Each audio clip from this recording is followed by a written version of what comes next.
As a follow-up to my video about treating your partner like a child and what all I meant by that, today I want to talk a little bit about different ways that it can look like when we or others are presenting as one of our child selves. Hey everyone, I'm Sonia. Welcome.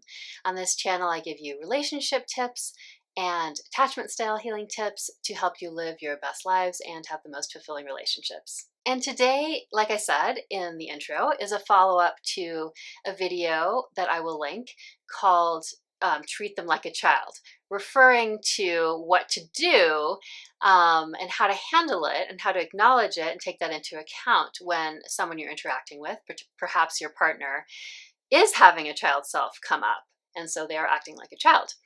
And so I did have some follow-up questions and comments about it. People were sharing some of their experiences and wondering a little bit more about it. And so I wanted in this video just to tease it out a little bit more in terms of what it might look like and what you can do about it. So the first part of this video, which child? Let's go into a little more what it can look like and how diverse it really can present. Getting the overall insight that this can happen and that you then can interact accordingly is important, like I was the focus of the last video.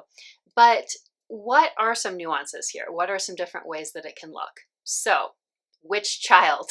Which child is emerging? So the most obvious way this can look different is that it can be different ages. So it can be, you could have a very young child who's emerging in yourself or someone else. And, this can happen for a variety of reasons. We most commonly think of it as because someone's triggered. So that is why.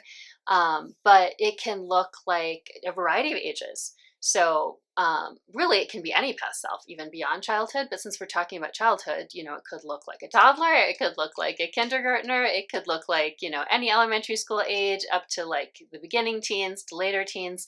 So that means that sort of in catching it or noticing it, there's going to be a lot of different flavors, right, of how it presents, even within the same person.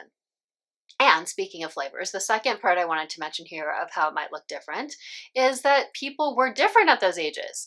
So in one of the comments, I mentioned that, a rebellious teen wouldn't have been how my teen showed up, because I had mentioned in the other video that maybe you're dealing with a rebellious teenager coming out in the person you are talking to. But in my case, it would have come out more like feeling unsure of myself. So kind of more that self-conscious kind of way that it would come out for me. So I would show up if my teen was being activated as a little more awkward, a little more self-conscious, maybe a little more easily having my feelings hurt, that kind of thing. So it's important to remember that too, that, not everybody was a rebellious teenager. So it's going to come out for how they were at that age. And so a third way that nuances exactly how, someone's child coming out in them can look really different in different circumstances or at different times and with different people is that it can look like a particular time. So if we're thinking of triggering, they may be triggered back to a very, whether they're not going to consciously realize it probably, but what's triggering them may be a very specific event that happened. And so that would nuance it as well, because it's like they're, not only just that they are like a child presenting in the present, but it's almost like they're in the past a bit, right? Like in those circumstances of whatever happened. So that can add a lot of nuance to how it might present. We're talking about it being from a childhood time, but depending on what those circumstances were, it could look very different. And often in those cases, more than like noticing that they look like a child, it might be just the specific emotion that seems to be coming up, the specific kind of reactivity that would be the biggest clue there. So it might be less noticing that they seem childlike, though that could happen, and more about just, simply, well, I say simply, it's not simple when it's happening, but in the sense of like catching like what the reactivity is, what the emotion specifically is. And then a fourth thing, just to add a little